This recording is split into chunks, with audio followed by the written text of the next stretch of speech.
guys, good morning. Ang ituturo ko sa inyo ngayon, yung paano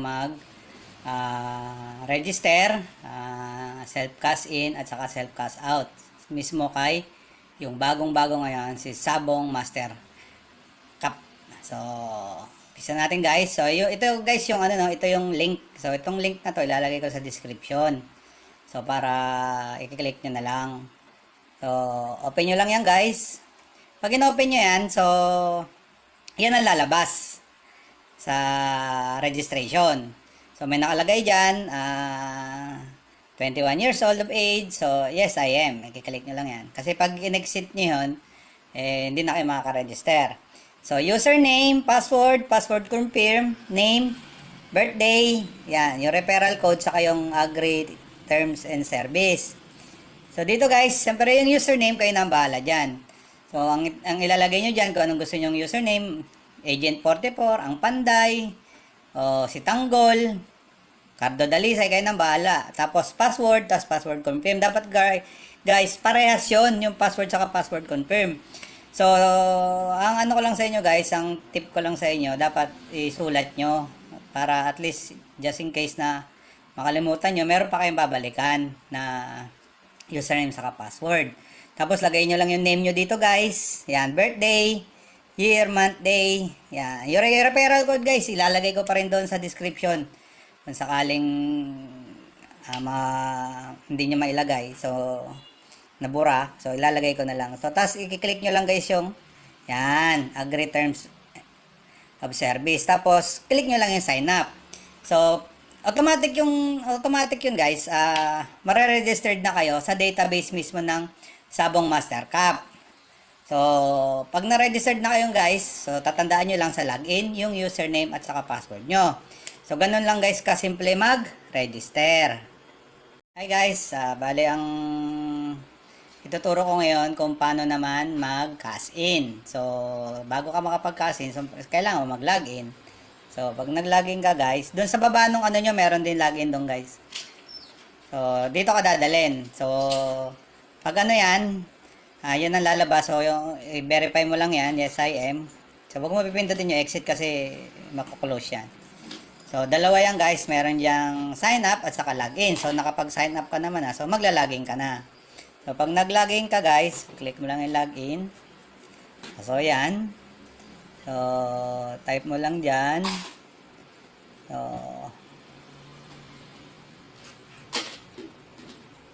yan register ko. So, click mo lang yung login. So, yan na siya guys. So, lalabas na siya dyan. Yan, naka-login ka na sa site. Yan na mismo. So, nakalagay doon. Nandyan yung username. Nandyan yung arrow. Andito yung play.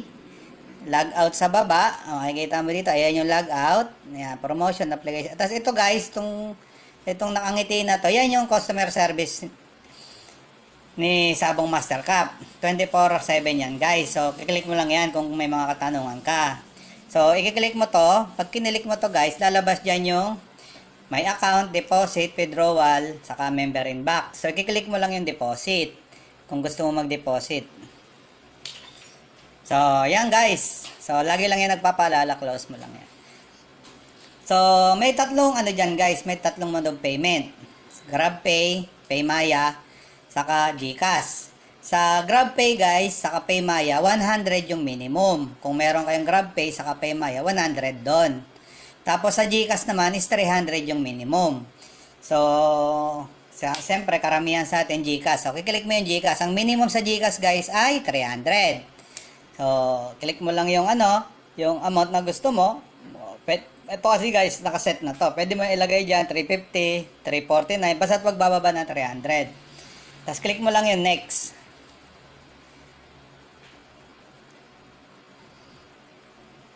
Yan guys. So lumabas na yung QR code. So ang gagawin mo diyan, pwede mong i-download o pwede mong i-screenshot. So sa akin in-screenshot ko. Pagka-screenshot mo guys, so close mo lang 'yan. So open mo yung GCash mo.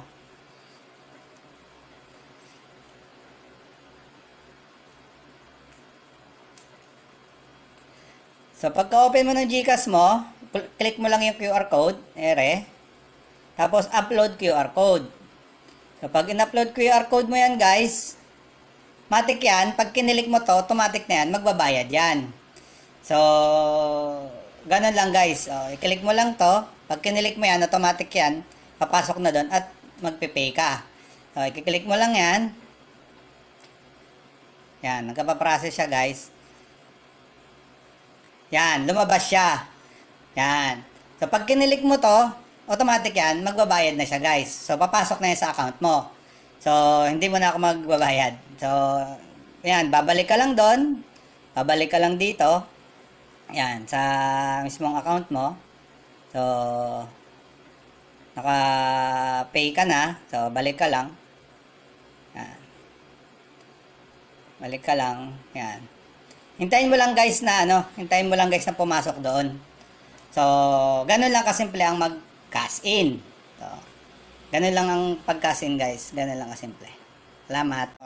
Ang ituturo ko naman ngayon kung paano mag-bet sa site. So, siyempre, kailangan lang nandun ka sa mismong yan.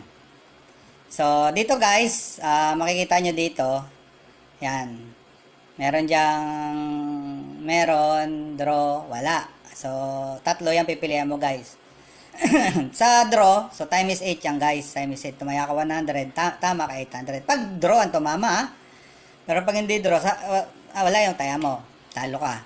So, dito guys, ang gagawin mo lang dito, i-click mo lang muna yung meron, tapos mag-iilaw to, itong tayaan dito. Tapos kiklik mo lang.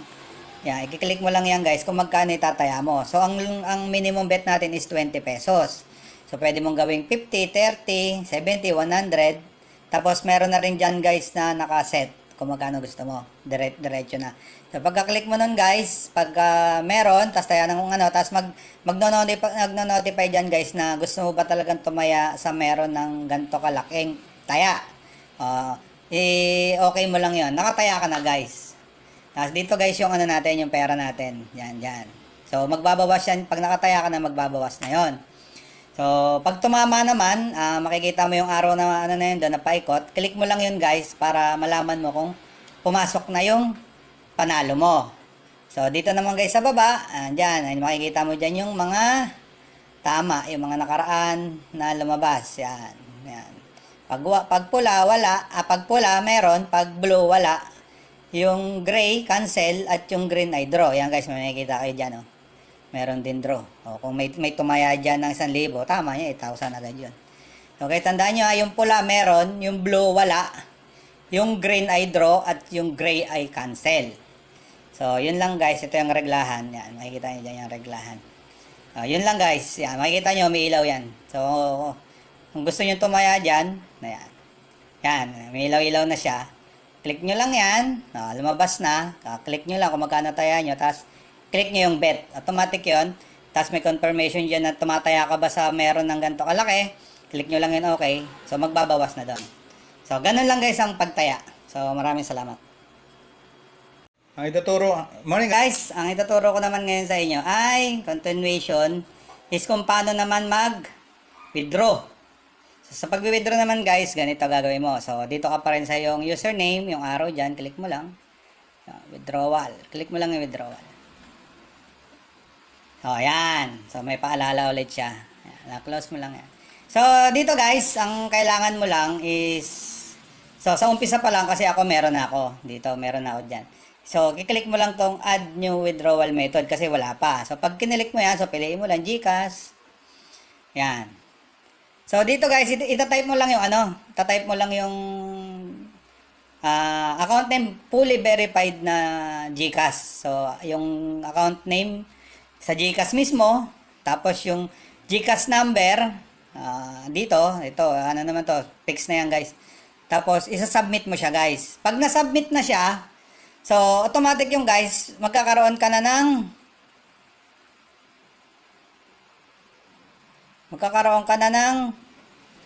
ganito. So, meron ka ng ganyan, guys. So, pag may lumabas na ganyan sa'yo, ibig sabihin, okay na yan. So, nakalagay dyan, GCash verified. Tapos, guys, i-ano mo lang to. Click mo lang yon. Yan. Ang minimum is 100. So, kung meron kang 100 yan guys, type mo yan. Tapos, doon sa baba, submit. So, yung ganun lang guys ha. So, 100 minimum. O kung 1,000, maglagay ka lang 1,000 dyan. Click mo lang 1,000. Yan, lalabas naman yung number. Tapos, siguraduhin mo lang na yung number mo dito, GCash number. Tapos, submit. So, okay na yun guys. Hintayin mo na lang pumasok sa GCash mo. So, ganun lang guys ang pag-withdraw. Tapos, kung gusto mo naman magdagdag dito, ay i-click mo lang din ulit yan. O, kung ano naman ang gusto mo, GrabPay o Paymaya.